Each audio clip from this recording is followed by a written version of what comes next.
Bom dia com a estrela da manhã e eu te desejo um excelente dia, que ele seja perfeito, abençoado e cheio da bênção do Senhor. Deus que é Pai, Deus que é Filho, Deus que é Espírito Santo, recebe em nome de Jesus. Gente, a promessa de hoje é assim, como ser a própria bênção. Gênesis 12:1 diz assim, vamos ler? Ora, o Senhor disse a Abraão: sai da tua terra, da tua parentela e da casa do teu pai para a terra que eu te mostrarei.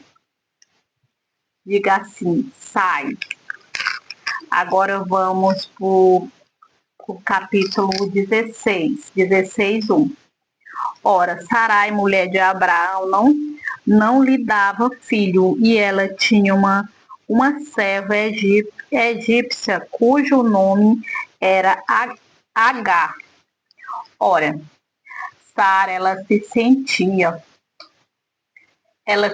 sentiu um peso grande por ser estéril, né, não poder ter filho, não dar herdeiro para Abraão. Então ela se sujeitou. Agora vamos ver o verso 2. E disse Sarai a Abraão: és que o Senhor me tem impedido de dar à luz. Toma, pois, a minha serva, porventura terei filhos dela. E ouviu Abraão a voz de Sarai.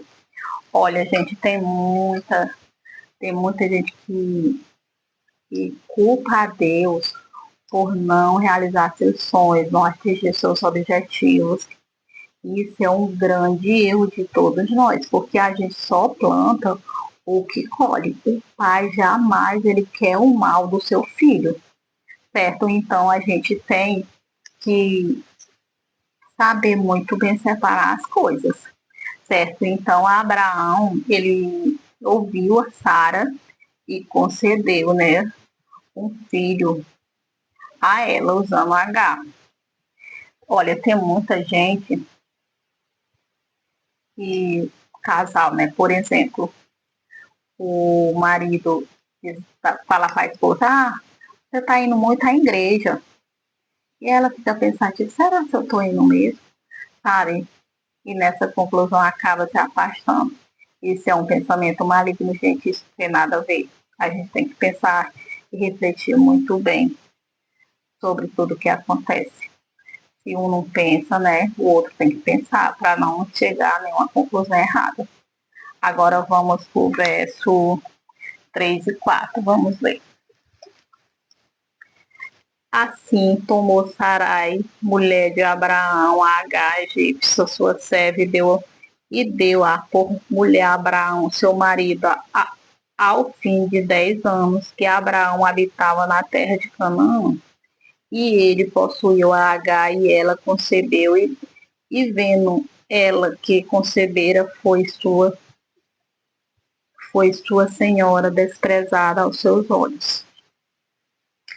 Olha, gente, hoje, por isso, por esse erro, por não ter ouvido a voz de Deus, que está acontecendo essa guerra em Israel, a gente tem que analisar o que a gente faz para depois, né, não acontecer esses, esses arranjos, né, fazer as coisas assim mal pensadas. A gente tem que confiar nos planos de Deus, que os planos de Deus são maiores que os da gente. Então, a Agar, se sentindo, né, mulher de Abraão, começou a desprezar Sara, começou a discórdia na família, né? Então, vamos pular para o verso 5. Vamos ler o verso 5. Então disse a Sarai a Abraão: meu agravo seja sobre ti, minha serva, pois eu em teu regaço, vendo ela agora que concebeu, sou menosprezada aos seus olhos. O Senhor julgue entre mim e ti.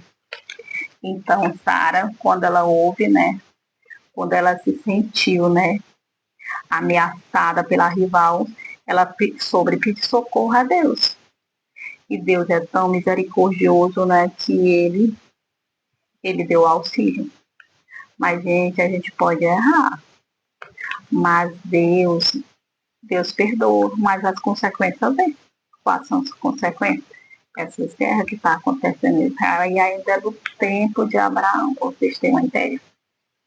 Então, vamos dar continuidade aqui no verso 6. E disse Abraão a Sarai: Eis que tua serva está na tua mão, faz-lhe o que é bom aos teus olhos. E afligiu a Sarai e ela fugiu de sua face. Gente, é aonde nós queremos chegar, né? Olha, quando, quando a gente vê que a nossa alma está atribulada e está afastada de Deus, a gente tem que descobrir o porquê está acontecendo isso. Por que está acontecendo? Por que está acontecendo isso comigo? Por que está acontecendo tanta tribulação, tanta perseguição? Qual é esse problema? Descobrir. A Sara sabia que era H. Então, o que foi que ela fez? Tirou a H da vida dela. Olha, a gente tem que se limpar perante a Deus, tirar a mágoa, tirar o ódio, tirar o rancor, tira tudo que separa de você e se volte para Deus. Porque Deus é misericordioso, Ele perdoa aquelas pessoas que buscam Ele de todo o coração. Então, nunca é tarde para você se voltar para Deus. Você tem que fazer igual Saraia, ver o que está lhe incomodando, ver o que está lhe afastando de Deus e se voltar inteiramente para Ele. Porque Ele é tão misericordioso, Ele é tão compassivo, porque Ele nos acolhe de braços abertos, certo? Então, amigos, se volte para Deus, peça misericórdia a Ele, que Deus é maravilhoso. Quando a gente segue Deus as suas bênçãos são infinitas. Então, olha, leia a palavra dele, busque ele intensamente, busque o Espírito Santo, busque ter uma boa conexão com Deus. Que Deus vai te honrar, amém. Se essa palavra falou contigo, curta, compartilhe, manda para alguém, sabe? Não deixe essa palavra morrer, que essa palavra é de Deus, a Bíblia Sagrada é de Deus, então a palavra é dele. Então passa para alguém, faça o melhor para o próximo, para que Deus possa te abençoar mais e mais e mais. Que Deus te dê um excelente dia. Ele vá à frente, abrindo todos os caminhos, proporcionando um dia próximo, abençoado. Em nome de Jesus, eu te abençoo.